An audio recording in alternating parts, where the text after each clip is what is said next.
Vamos a abrir nuestras Biblias en Marcos capítulo 15 en un sermón que hemos titulado Jesús, el Hijo de Dios crucificado. El Hijo de Dios crucificado. Así que ubíquense allí en Marcos capítulo 15 y vamos a estar leyendo los versículos del 21 hasta el versículo 32. Marcos capítulo 15, versículos 21 hasta el versículo 32. Dice la palabra de Dios. Y obligaron a uno que pasaba, Simón de Cirene, padre de Alejandro y Rufo, que venía del campo, a que le llevase la cruz. Y le llevaron a un lugar llamado Gólgota, que traducido es lugar de la calavera, y le dieron a beber vino mezclado con mirra, mas él no lo tomó. Cuando le hubieron crucificado, repartieron entre sí sus vestidos, echando suerte sobre ellos para ver qué llevaría cada uno. Era la hora tercera cuando le crucificaron. Y el título escrito de su causa era El Rey de los Judíos. Crucificaron también con él a dos ladrones, uno a su derecha y el otro a su izquierda. Y se cumplió la escritura que dice, y fue contado con los inicuos. Y los que pasaban le injuriaban, meneando la cabeza y diciendo, va, tú derribas el templo de Dios y en 3 días lo reedificas. Sálvate a ti mismo y desciende de la cruz. De esta manera también los principales sacerdotes, escarneciendo, se decían unos a otros con los escribas, a otros salvó, a sí mismo no se puede salvar. El Cristo Rey de Israel descienda ahora de la cruz para que veamos y creamos.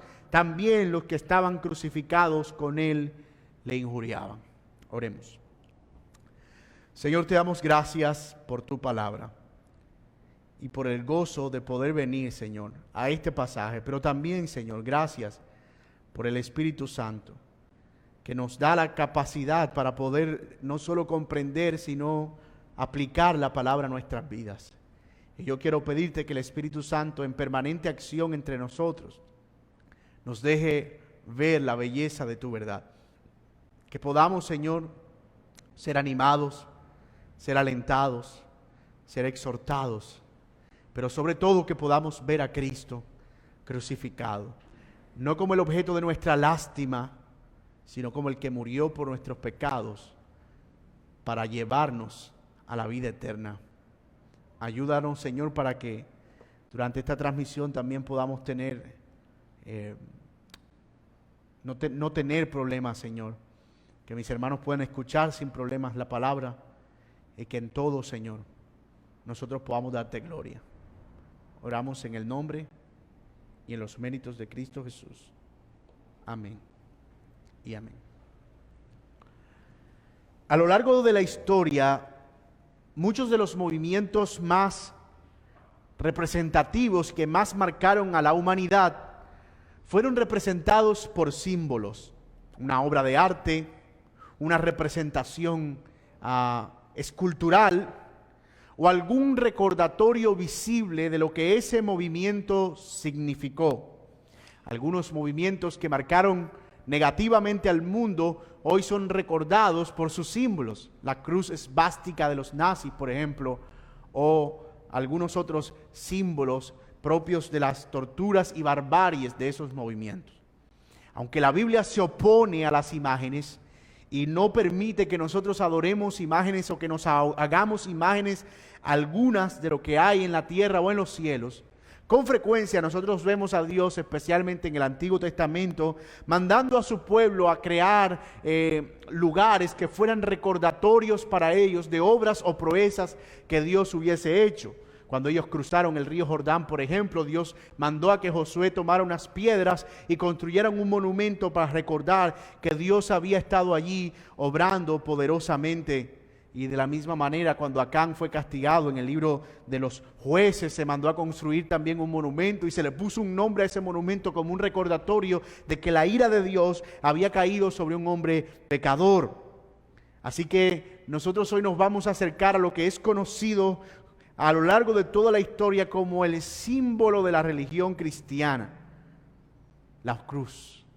Y aunque inicialmente el cristianismo en la época temprana de la iglesia fue representado como un pez cuyo nombre en griego era el acróstico de las palabras Jesucristo de Nazaret, Hijo de Dios, más adelante, también temprano en la historia de la iglesia, más o menos hacia el año 200 después de Jesucristo, también hay algunas referencias que nos muestran que los cristianos ya habían empezado a identificarse con el símbolo de la cruz como el recordatorio de la muerte del Salvador allí.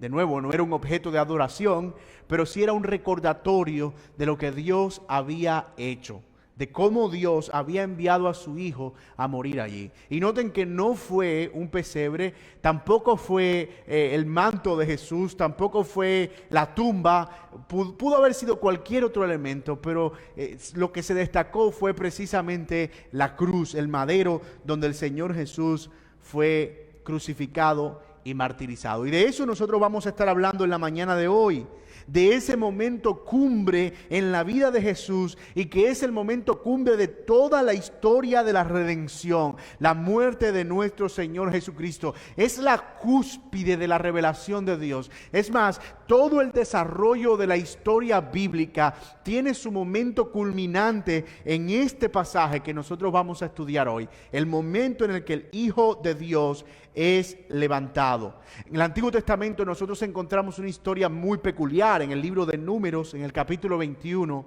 el pueblo de Israel había desobedecido a Dios, y por causa de su desobediencia y su pecado, Dios envió un castigo contra ellos y una aflicción, un juicio. Eran unas serpientes ardientes que cuando mordían a una persona, inmediatamente moría. Cientos de miles de judíos murieron en el desierto a causa de ese juicio enviado por Dios. Y cuando Moisés vio toda esa tragedia que estaba sucediendo, él fue y oró al Padre. Dijo: Señor, ¿qué haremos? ¿Cómo puede cesar tu ira? ¿Cómo puede cesar todo este juicio que está viniendo contra tu pueblo? Y el Señor le da unas instrucciones a Moisés y le dice: mira, toma una vara y hazte una serpiente de bronce y elévala.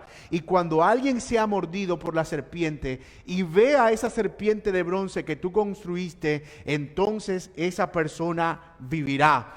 Más adelante en el Evangelio de Juan, en el capítulo 3, en esa interesante conversación de Jesús con Nicodemo, Él le dice a Nicodemo que así como Dios levantó la serpiente en el desierto, Él también sería levantado para que todo aquel que mirara a Él tuviera la vida eterna. Jesús nos está diciendo que el propósito por el cual Dios mandó a construir esa figura de esa serpiente no era para que ellos adoraran eso, sino para que eso fuera una representación de lo que sucedería miles de años o cientos de años después, cuando Él mismo, Dios hecho hombre, fuera levantado en la cruz, para que todos aquellos que miraran a Él, como ya lo dije, no se perdieran, sino que tuvieran vida eterna. Así que estamos aquí para recordar ese momento, el Hijo de Dios levantado en esa cruz, como la serpiente fue levantada en el desierto, sus brazos extendidos, Él por encima de todos, para que todos aquellos que vean su escarnio en esa cruz con fe y creyendo que es por el pago de sus pecados, no se pierdan, sino que sean alcanzados para la eternidad. Así que vamos a ver este importantísimo evento en la historia de la Biblia a la luz de nuestros ya acostumbrados 3 encabezados. El primero, vamos a ver el camino hacia la cruz, o la agonía de ese camino hacia la cruz. Luego veremos el martirio en la cruz y la crucifixión, y luego veremos la respuesta a la cruz, cómo respondieron aquellas personas que presenciaron ese evento, que estuvieron alrededor de ese momento cumbre de la historia de la redención. Así que vamos a ver ya nuestro primer encabezado, el camino hacia la cruz. Recuerden ustedes que Jesús ya ha sido condenado y castigado por por Pilatos, ya ha sido juzgado por los judíos y fue sentenciado. Antes de eso, lo vimos el domingo pasado, él fue también flagelado, su espalda fue rota, fue azotado, fuertemente por los romanos, y el Señor está bien debilitado. Y allí empieza nuestro relato. En el versículo 20 nosotros habíamos leído que después de haberle escarnecido, le desnudaron la púrpura y le pusieron sus ropas y vestidos y lo sacaron para crucificarle. Y miren lo que dice el 21.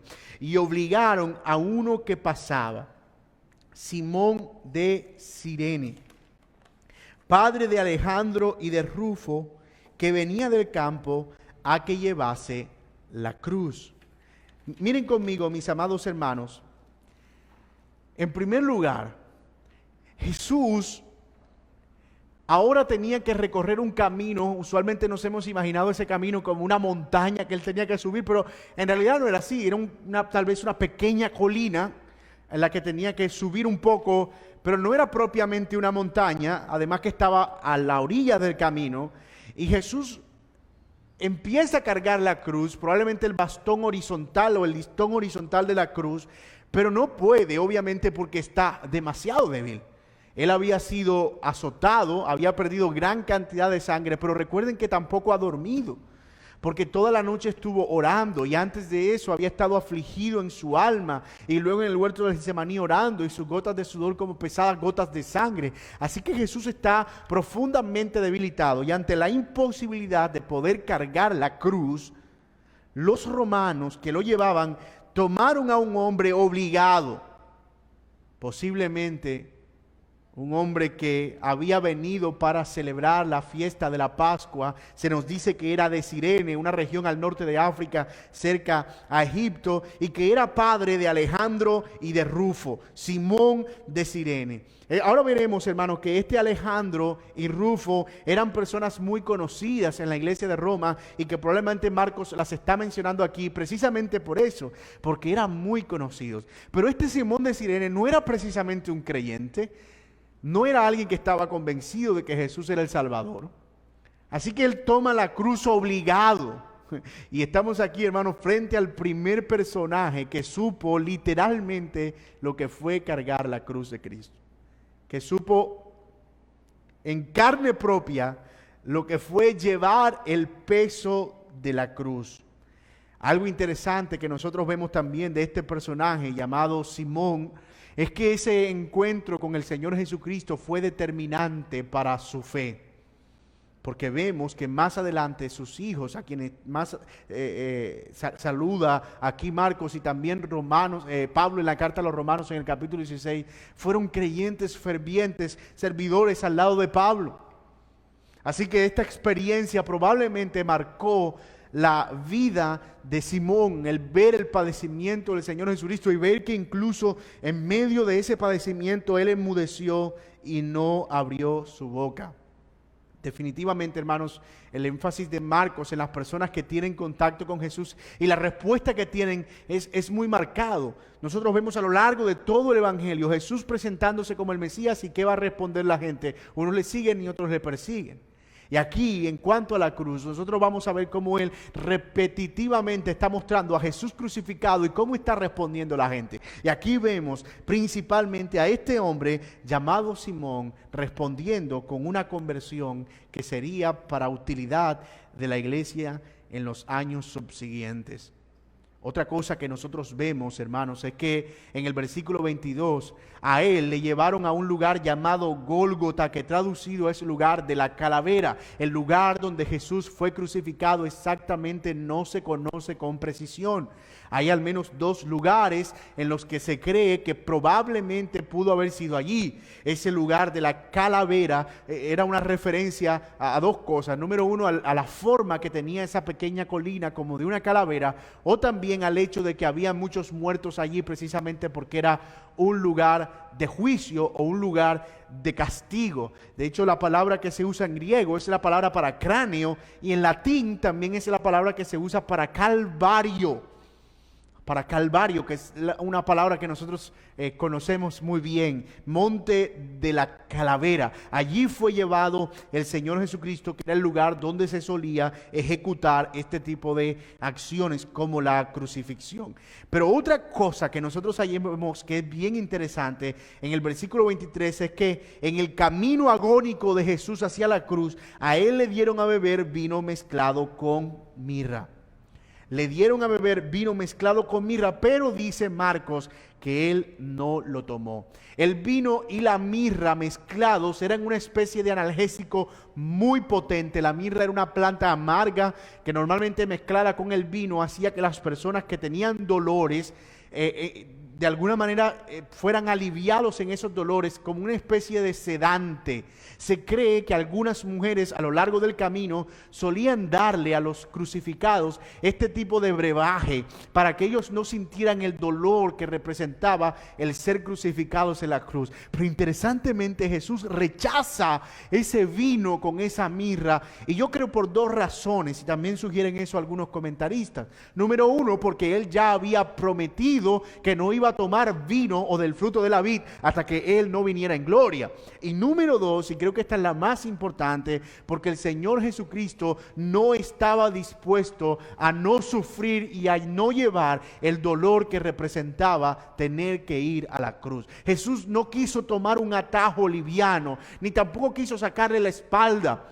Si ya había orado en el huerto del Getsemaní para que Dios hiciera pasar de él esa copa, pero que no se hiciera su voluntad, la de Jesús, sino la del Padre, y él había aceptado la voluntad de Dios, habría sido como que tomar una ruta un poco menos dolorosa, el tomar ese brebaje para no llevar el dolor. Jesús sabía que el dolor era parte de ese plan, era parte de lo que Dios había diseñado, y de hecho era parte de la profecía. La Biblia dice en Isaías 53 que él ciertamente sufrió nuestros dolores.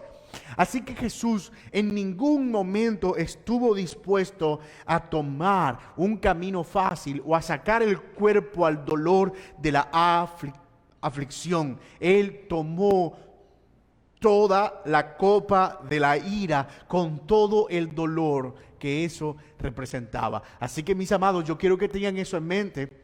Jesús sufrió realmente, su dolor fue un dolor real, y ese dolor fue el dolor que nosotros ahora vemos en el resultado de nuestra salvación, llevando Él nuestros pecados.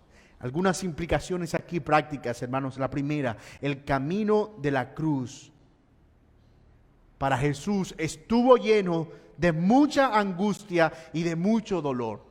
Jesús no solo tuvo que subir la colina del monte, sino que fue llevado con gran escarnio, en medio de gran vituperio. Muchas personas, en la medida en que Jesús pasaba, le vituperaban, lo insultaban. Así que no solo estaba lidiando con el dolor de su cuerpo, sino con el dolor de su alma. Y mi querido hermano y amigo que me estás escuchando, el camino de la cruz es eso.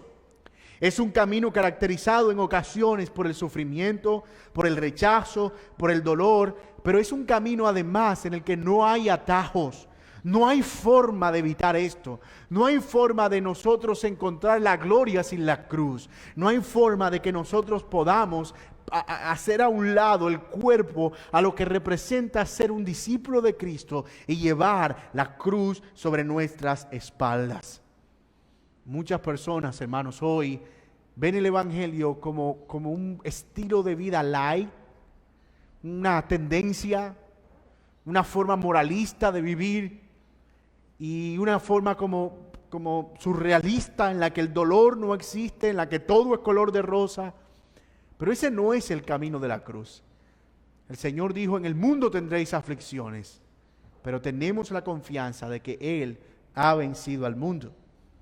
Cada paso del Señor era doloroso, pero ¿saben qué? Había solo una cosa, una sola cosa en su mente: llegar al final, a pagar allí por nuestros pecados. Cada paso del Señor Jesucristo fue profundamente movido por el amor, profundamente movido por el amor. ¿Cuánto necesitamos nosotros, mis amados hermanos, de esa convicción en nuestras vidas? ¿Cuánto necesitamos también de que el amor sea lo que nos mueva a hacer lo que nosotros hacemos y no precisamente la aprobación de los hombres? Pero el camino angustioso del Señor Jesucristo llegaría a su momento cumbre en la parte alta de esa pequeña colina, donde el Salvador del mundo sería colgado, lo que nos lleva a nuestro segundo encabezado, el martirio en la cruz. Ya vimos el camino hacia la cruz. Ahora vamos a ver qué sucedió allí cuando Jesús llega. ¿Qué es lo que sucede en ese momento? Aunque Marcos y nosotros evangelistas no nos dan muchos detalles de lo que allí sucede, yo quiero que veamos algunas cosas alrededor de esos procesos de crucifixión para que podamos entender la dimensión de lo que el castigo de Jesús representó. Es cierto que la crucifixión ya era algo conocido para las audiencias a la que los evangelistas escribieron, especialmente para la audiencia romana a la que escribe Marcos, pero no para nosotros. Tal vez nosotros no estemos muy familiarizados con eso de lo que la cruz representa y lo vemos como lo vimos en los Via Crucis cuando éramos niños, ¿verdad? Como algo ahí medio superficial. Pero mis amados, en realidad el padecimiento del Señor en la cruz fue un padecimiento profundo. Miren lo que dice el versículo 24. Cuando le hubieron crucificado. Noten eso. Marcos no da los detalles de lo que pasó. Simplemente dice, cuando lo hubieron crucificado. Es un comentario contundente, pero al mismo tiempo escueto, desprovisto de mucho detalle, desprovisto de precisión en cuanto a, sí, fue crucificado, pero ¿qué es eso? La cruz era una de las peores formas de muerte que podían existir en la época. De hecho, a ningún romano, ningún ciudadano romano se le podía condenar a morir en una cruz, porque era un acto bárbaro y era algo que se utilizaba solamente para los traidores y homicidas o personas que se rebelaban contra el imperio. Así que este acto de crucifixión, que había sido probablemente inventado por los bárbaros como un método de tortura y que fue utilizado también por los griegos y por los romanos y perfeccionado incluso, los romanos agregaron la flagelación y agregaron también los tiempos en los que las personas eran colgadas. En algunas ocasiones las personas eran crucificadas por al menos 3 días. Pero para acelerar su muerte, ellos rompían las piernas de los crucificados para que ellos no pudieran tomar impulso sobre sus pies y así poder tomar algo de aire. Las personas normalmente morían por un paro cardiorrespiratorio, porque al tener los músculos de la espalda tensionados, los movimientos de contracción y de exhalación de los pulmones, que son naturales, no eran posibles. Así que las personas lo que hacían era impulsarse con gran dolor, porque sus pies también estaban clavados, y tomar un poco de aire, respirar, era realmente doloroso. Así que normalmente lo que sucedía era que las personas morían por algún tipo de asfixia. Sin embargo, lo peor de la cruz definitivamente era el escarnio. No solo el dolor que representaba, sino el escarnio. La persona era colgada allí, desnuda. Algunos creen que con una especie de taparrabo, eso es algo que está en debate, pero normalmente eran puestas allí, exhibidas al público y con un letrero que declaraba cuál era su delito. Entonces todas las personas que pasaban veían al crucificado y tenían temor, un temor infundido por el no tener que ser castigados de la misma manera. Y esa era básicamente el propósito de la crucifixión. Así que ese escarnio al que ellos eran expuestos, esa burla, esa exhibición pública a la que ellos eran expuestos, era algo agregado al dolor, pero a mi juicio era algo mucho más terrible que el dolor. Era el dolor del alma, el dolor del rechazo, el dolor de ver allí a un hombre colgado, indigno. Era por eso que la cruz era visto como el mayor símbolo de indignidad que pudiera existir. Nadie, según los romanos, que fuera humano o considerado humano podía morir allí. Así que imagínate qué es lo que está sucediendo en ese momento en la vida del Señor Jesucristo. Marcos nos da algunos detalles. Dice que era la hora tercera, es decir, más o menos las 9 de la mañana. Recuerden que los judíos empezaban a contar las horas desde el amanecer y hasta el atardecer. Así que ellos empezaban a contar las horas desde las 6 de la mañana y la hora tercera era más o menos las 9 de la mañana. Y dice que el título que Jesús tenía arriba era Rey de los Judíos. Pilato usó ese nombre para burlarse de los judíos. Él no está usando ese nombre para hacerle un honor a Jesús. Él está haciendo eso para que ellos sean humillados. Ustedes se creen muy buenos, muy sabios, se creen muy inteligentes. Aquí tienen un rey que es colgado en una cruz. Ese es el rey de ustedes, un crucificado. Eso es lo que está haciendo Pilatos. No es un acto de reconocimiento propiamente. De hecho, los judíos alcanzaron a reprocharle a Pilato que por qué hizo eso, que quitara ese nombre. Y Pilato le dijo, no, lo que es escrito, escrito está. Porque ellos se sintieron ofendidos al ver que Jesús tenía ese letrero allá arriba. Este es el Rey de los Judíos. No era un título honorífico. Jesús no estaba recibiendo honor en esa cruz. Por el contrario, estaba recibiendo todo el peso de la maldad.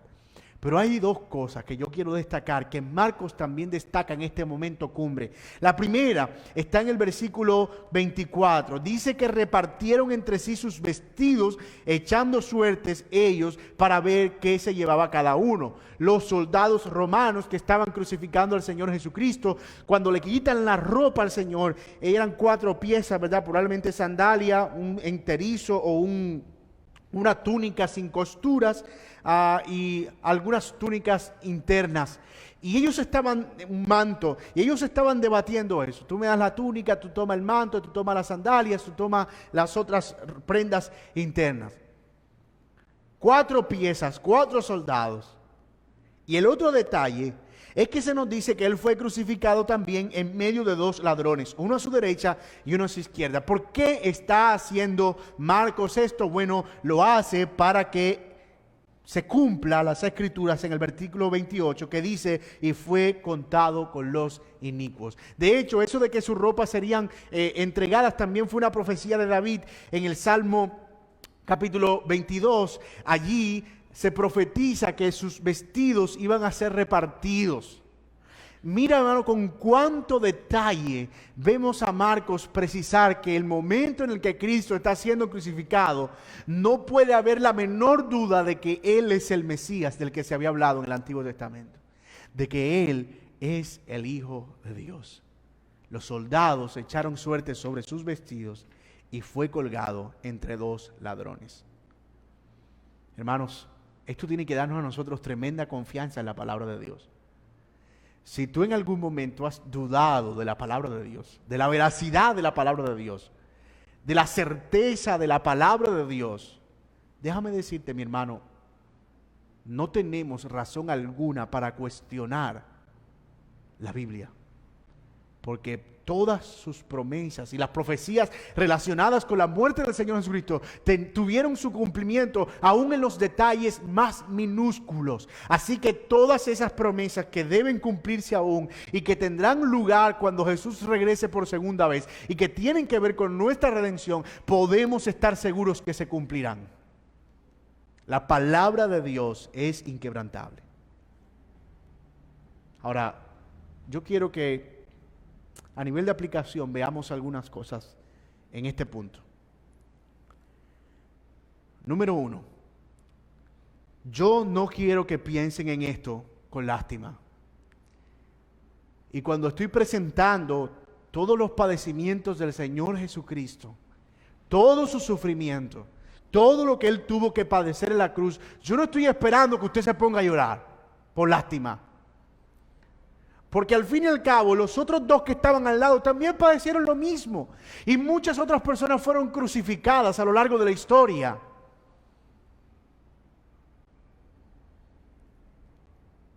No Muchas personas pueden llorar al pensar en el sufrimiento de Jesús, pero escuche bien, aún así no arrepentirse de sus pecados.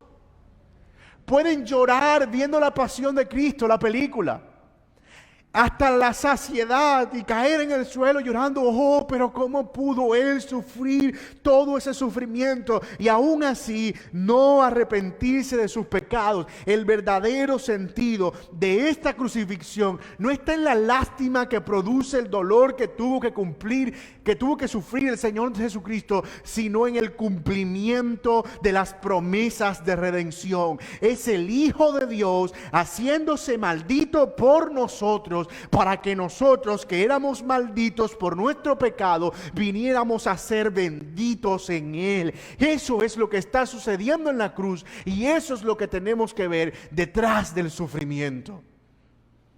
No nos quedemos con la superficialidad, hermano mío, de estar viendo simplemente las llagas sangrantes del Señor, porque Él ahora no está así. Él está coronado en gloria y en majestad, y su rostro es perfecto, incandescente como el sol, y su voz como el estruendo de muchas aguas, y sus pies como el bronce bruñido, y sus manos son perfectas. Mi amado hermano, Él no está en esta condición ahora. Él resucitó.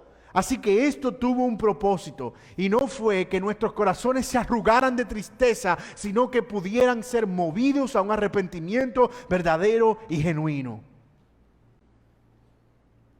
Otra cosa que debemos decir a nivel de aplicación es que la cruz siempre ha demandado una respuesta. La cruz siempre ha demandado una respuesta. Me refiero a que todo el que es expuesto a la cruz y al mensaje del Evangelio responde de una o de otra manera.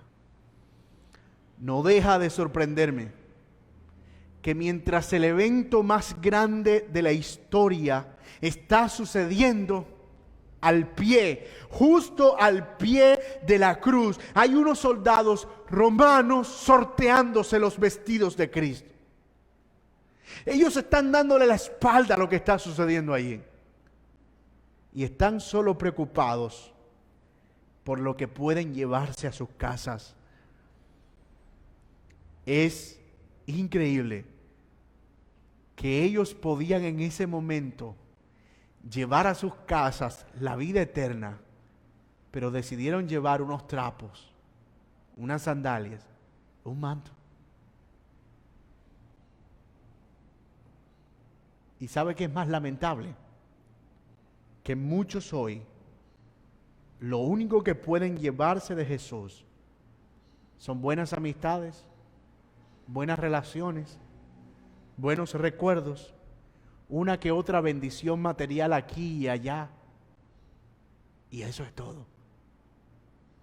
De hecho, muchos hoy están al pie de la cruz, dando la espalda al sufrimiento del Maestro, echando suertes a ver con qué se quedan.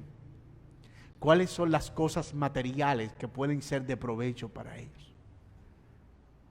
¿Cómo nuestro interés por las cosas de este mundo puede hacer que nosotros demos la espalda al sacrificio de nuestro Señor Jesucristo?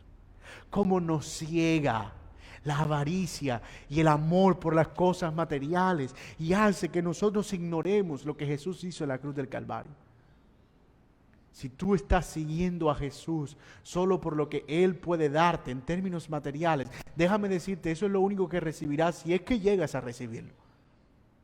Pero eso perecerá. No peleen por la comida que perece, sino por la comida que a vida eterna permanece. Busquen primeramente el reino de los cielos y su justicia, y todas estas cosas os serán añadidas.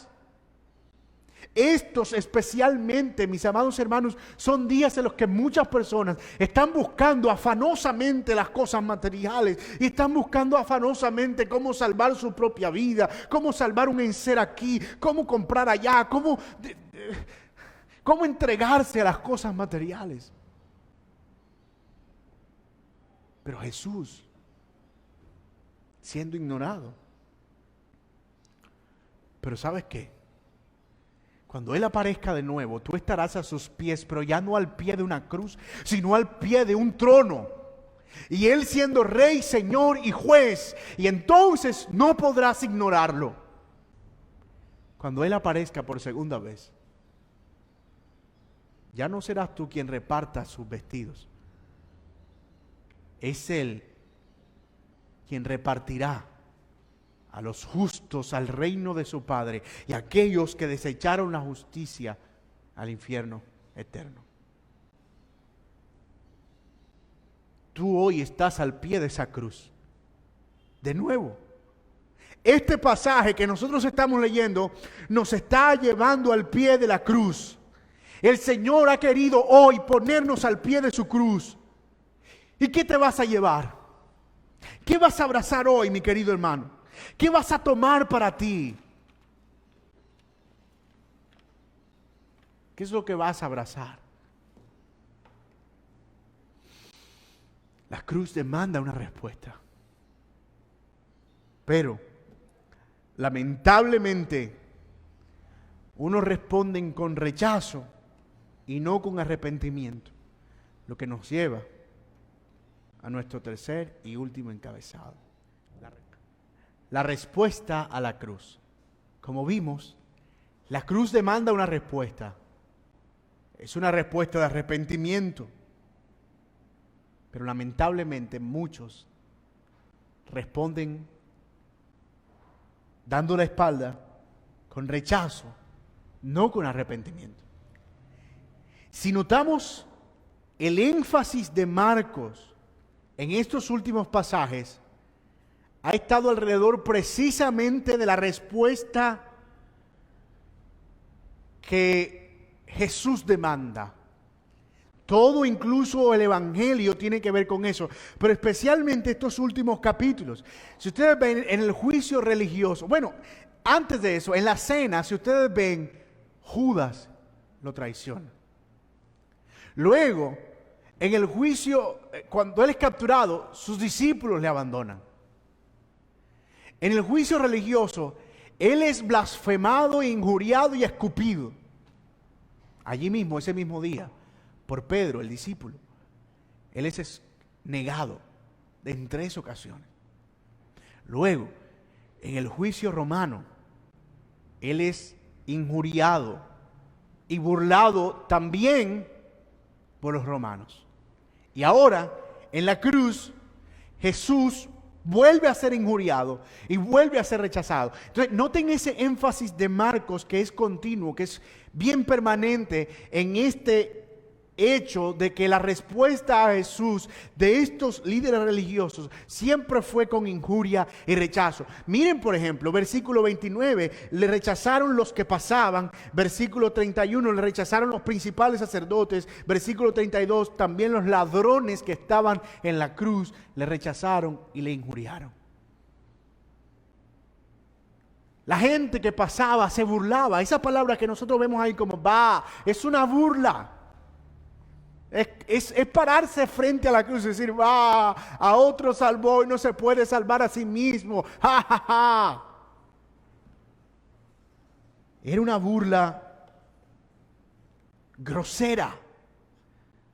Usaron las mismas palabras de Jesús. Tú que derribas el templo y en 3 días lo reedificas, sálvate a ti mismo, desciende de la cruz. Incluso los sacerdotes y los escribas se decían a unos a otros salvó, pero él mismo no se puede salvar. ¿Eso qué significa? Eso significa que ellos reconocen que Jesús salvó a otro, o por lo menos reconocen que Jesús obró en otros. Y ahora están pidiendo que Jesús se salve a sí mismo. ¿Y saben qué? Jesús podía hacerlo. Jesús tenía el poder para salvarse a sí mismo. Pero de haberse salvado a sí mismo, el propósito de Dios no se cumplía en la cruz. Esa es la gran paradoja de la cruz. que mientras ellos reclamaban para que Él se bajara, era precisamente el hecho de que Él estuviera ahí colgado lo que iba a hacer posible que ellos pudieran ser salvados. Y es por eso que Él les dice: Señor, perdónalos, ellos no saben lo que hacen. Y no saben lo que hacen porque no saben lo que están pidiendo. Pero hay una razón más por la que ellos creían y esperaban que Jesús bajara de la cruz. Lo que dice en el versículo 31 es: a otro salvó, a sí mismo no se puede salvar. El Cristo, Rey de Israel, descienda ahora de la cruz para que veamos y creamos. Ese ha sido siempre y fue el problema siempre de los fariseos y los sacerdotes y los escribas. Ellos esperaban ver para creer, pero la Biblia dice en 2 Corintios que es al revés. Es cuando ellos crean que el velo les será quitado, 2 Corintios 3, y entonces verán. Ellos demandaban una señal, y señal no les iba a ser dada sino la del profeta Jonás, la resurrección. Pero saben, aún incluso recibiendo esa señal, ellos no creyeron.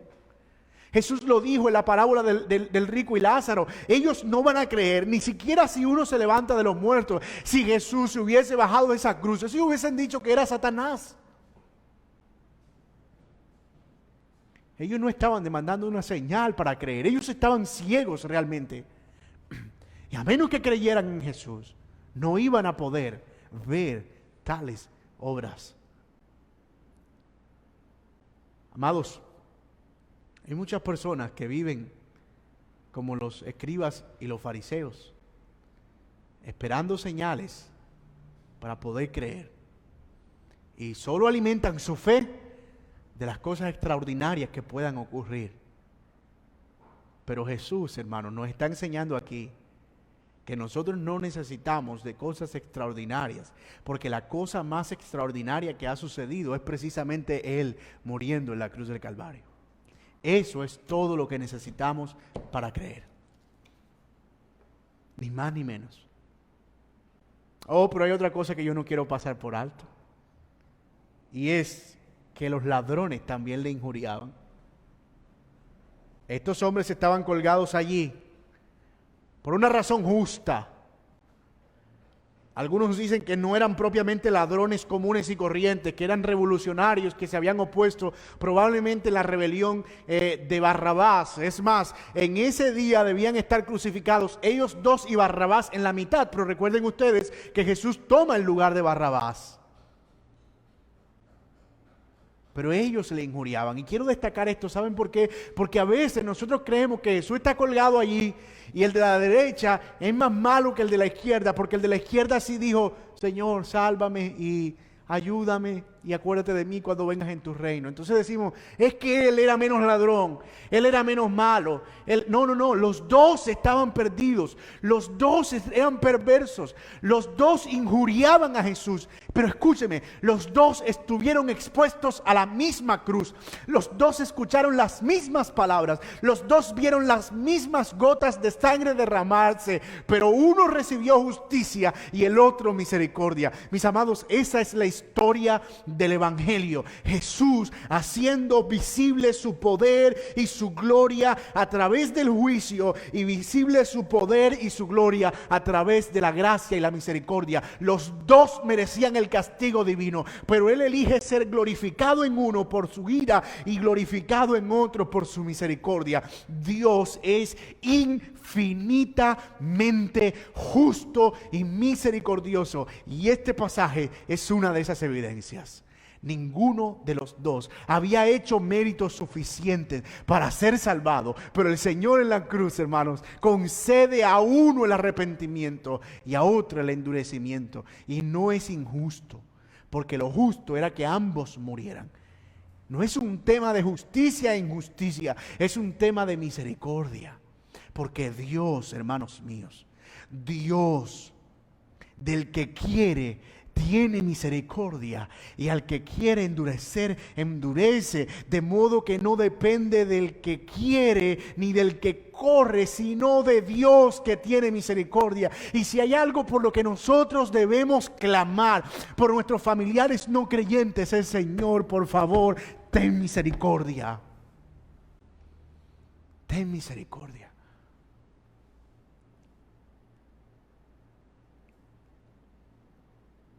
Así que Jesús fue injuriado, burlado, blasfemado, pero también hubo respuestas positivas a esa cruz. Hubo un hombre, y lo veremos en el sermón que viene, que reconoció que él sin duda era el Hijo de Dios. Hubo un ladrón que reconoció que él vendría en su reino. Tal vez no fue la respuesta que esperaríamos, que todos procedieran al arrepentimiento. Pero esas pequeñas muestras de misericordia son más grandes que cualquier muestra de juicio. Este es el mensaje del Evangelio. El justo muriendo por los injustos en una cruz. El Hijo Santo de Dios haciéndose maldito por los pecadores. Hermanos, la cruz no es atractiva. Por eso Pablo dijo que la cruz era una locura a los que se pierden, como una estupidez, una tontería. ¿Cómo puede Dios salvar a través de un hombre que muere tan indignamente en una cruz? ¿Qué clase de Dios es ese? Los griegos estaban acostumbrados a Zeus, que sostenía los rayos en la mano, a Poseidón, a dioses poderosos. Pero este Dios se ve débil, se ve desfigurado, debilitado, desnudo, avergonzado, hecho maldito en una cruz. ¿Qué clase de Dios es? Pero hermanos, esa es la locura del Evangelio, que Dios toma lo vil y menospreciado para avergonzar a los sabios. No hay mucha sabiduría en eso. El mensaje de la cruz es un mensaje de locura, pero es la locura por medio de la cual Dios salva a los pecadores. Y por eso, hermanos míos, nosotros no nos gloriamos en otra cosa, como decía Pablo, sino en la cruz de Cristo. Y es esta cruz la que debe ser predicada. Es esta cruz la que debe ser expuesta. Es esta cruz la que debe ser recibida. Es a la luz de esta cruz que nosotros debemos vivir. Cuando Pablo fue a los Corintios, que dijo: miren, yo cuando vine a ustedes no me propuse saber cosa alguna, deseché toda sabiduría y no me propuse predicar más que a Cristo y a este crucificado. Para los judíos tropezadero, para los griegos locura, pero para nosotros Cristo, sabiduría de Dios, poder de Dios, santificación, todo misericordia de Dios. Todo cuanto nosotros hemos recibido está en esa cruz. Este es el mensaje del Evangelio. No hay otro camino. No hay otro medio por el cual los hombres puedan ser salvos. No hay otro lugar en el que tú, mi amado amigo, si no conoces al Señor, puedas ser libre de la culpa y puedas encontrar perdón que no sea la cruz de Cristo. Ven a Él. Corre a los pies de la cruz y reconócelo como el Salvador, y arrepiéntete de tus pecados, y el Señor te limpiará. El Señor purificará tu alma y te dará una nueva vida. Pero mi hermano, es a la luz de esa cruz que nosotros somos santificados. Por eso el Evangelio no es solo para los no creyentes. El Evangelio es para los creyentes también, porque es allí donde nos recordamos cuál era nuestro lugar, dónde debíamos estar y dónde estamos ahora. La redención que nosotros hemos recibido, la gracia que nosotros hemos recibido. Mi hermano, que el Señor nos ayude a poder mirar esa cruz como los hombres en el desierto miraron aquella serpiente. Y aunque habían sido mordidos y ya no podía hacer nada, no podían hacer nada porque quien era mordido moría indefectiblemente. al mirar aquella serpiente levantada, ellos recibían vida eterna. Que nosotros podamos mirar esa cruz desnuda donde está Jesucristo levantado en gloria y poder ser librados de la muerte que nos espera y vivir la vida eterna en Él por los siglos de los siglos. Oremos. Señor, gracias por esa cruz, Señor. Gracias por tu sacrificio. Gracias por tu muerte. El camino fue angustioso, la cruz fue tortuosa, y aunque por mucho tiempo estuvimos dándote la espalda, por tu gracia hemos podido ver la belleza que sale de allí, el perdón de nuestros pecados. Ayúdanos a ver esa belleza cada día, Señor, y a que el mensaje de esa cruz desnuda nunca deje de asombrarnos. Que cada vez que nosotros veamos a Cristo crucificado en las Escrituras, podamos caer de rodillas reconociéndole como el Hijo de Dios inocente que murió por nuestros pecados para darnos redención. Señor, gracias, porque en ti nosotros hemos recibido todo el perdón de nuestras culpas y nuestros pecados. Y ahora absueltos, Señor, libres de esa culpa, podemos vivir para agradarte y hacer tu voluntad. Gracias por permitirnos llevar este mensaje a nuestros hermanos y por hablarles acerca de la belleza del Evangelio. Y gracias por confrontarnos, llamarnos al arrepentimiento, pero también darnos esperanza, esa esperanza que solo proviene de la cruz.